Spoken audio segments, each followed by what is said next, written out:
ঈদে যেন শাহি সেমাই ছাড়া অসম্পূর্ণ লাগে ব্রেকফাস্ট টেবিল। আজকে কিভাবে শাহি সেমাই বানাতে হয় তাই দেখাবো। তো এখানে আমি উপকরণগুলো নিয়ে নিয়েছি। ঘি নিয়েছি চিনি, এরপর নিয়েছি গুঁড়া দুধ, তারপর নিয়েছি বাদাম, লবণ এবং ফুড কালার আর জাফরান, এবং নিয়েছি কর্নফ্লাওয়ার। কর্নফ্লাওয়ার ছাড়া তো হবেই না। নিয়েছি সেমাই। আমি কিন্তু বাদাম কয়েকটা আইটেমের নিয়েছি। এইদিকে একটা প্যানে সামান্য ঘি দিয়ে এটাতে আমি দিয়ে দিব একটা এলাচ, একটা দারচিনি।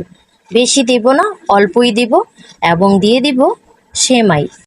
সেমাই কিন্তু আমি লাচ্ছা সেমাইটা নিয়েছি 1 প্যাকেট। 1 প্যাকেট লাচ্ছা সেমাই দিয়েই আপনার পরিবারের সবাইকে আপনি এই সেমাই রান্না করে খাওয়াতে পারবেন। দিয়ে দিলাম একটু লবণ। এরপর এটাকে ভাজতে হবে, তবে দেখবেন যেন পোড়া না লাগে। দিয়ে দিলাম ফুড কালার। ফুড কালার এটা অপশনাল, দিতেও পারেন, না দিলেও চলবে, কিন্তু আমি দিয়েছি, আমার কাছে ভালো লাগে ফুড কালারটা দিলে, খুব সুন্দর লাগে কালারটা। আবার ভাজবো। ভাজার পর দিয়ে দিলাম চিনি।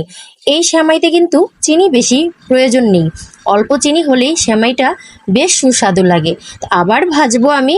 এখন ভালো করে নেড়েচেড়ে ভেজে নিব।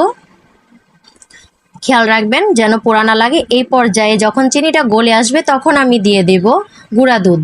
গুঁড়া দুধ দিয়ে কিন্তু বেশিক্ষণ রাখা যাবে না চুলায়। তো আমি এটাকে একেবারে মিক্স করে নিব, যাতে সব জায়গাতেই গিয়ে দুধটা পৌঁছায়। তো আমি এখন এটাকে নেড়েচেড়ে নামিয়ে নিব। তো আমার হয়ে গেছে এটা। এখন আমি এটাকে সেট করে নিব।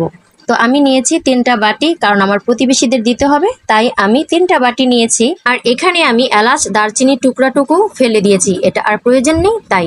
তো আমি কিন্তু একটা চামচ দিয়ে ভালো করে এভাবে চেপে চেপে সেট করে নিচ্ছি। তো আমি কিন্তু কিছুক্ষণ এভাবে সেট করার পর এটাকে রেস্টে রেখে দিব। রেখে দিয়ে আমি যে মেইন ডেজার্ট সেটা আমি বানাতে চলে যাব। তো এজন্য আমি নিয়ে নিলাম একটু পানি দিয়ে তাতে দিয়ে দিব গুঁড়া দুধ। অনেকে কিন্তু লিকুইড দুধ দিয়েও এটা করতে পারে, কিন্তু গুঁড়া দুধটাও তখন প্রয়োজন হয়। দিয়ে দিলাম চিনিও সামান্যভাবেই দিতে হবে, বেশি দেওয়ার দরকার নেই।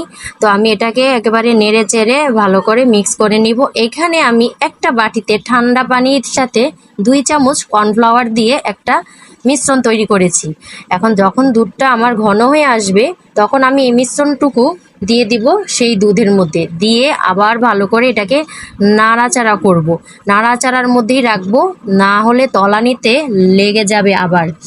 তো এভাবেই কিন্তু এই মিশ্রণটা তৈরি হয়। যখন থকথকে হয়ে যাবে, বেশি ঘন করা যাবে না, তখন কিন্তু আমি এই বাটিগুলোতে এগুলো ঢেলে দিব গরম অবস্থায়। এই যে দেখেন আমার মিশ্রণটা বেশি ঘন না, বেশি পাতলাও না।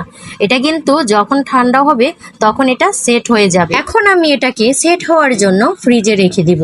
আর এইখানে আমি নিয়ে নিব একটু সামান্য ঘি দিয়ে আমি দিয়ে দিব কিশমিশ আর বাদাম কুচিগুলো। বাদাম নিয়েছি, আখরোট নিয়েছি, কাঠবাদাম নিয়েছি, কাজু বাদাম নিয়েছি। এগুলোই আমার ঘরে ছিল, তো এগুলোই আমি নিয়েছি। এখন এগুলোকে আমি একটু ভালো করে ভেজে নিব। ভেজে নিলে কিন্তু খেতে দারুণ লাগে।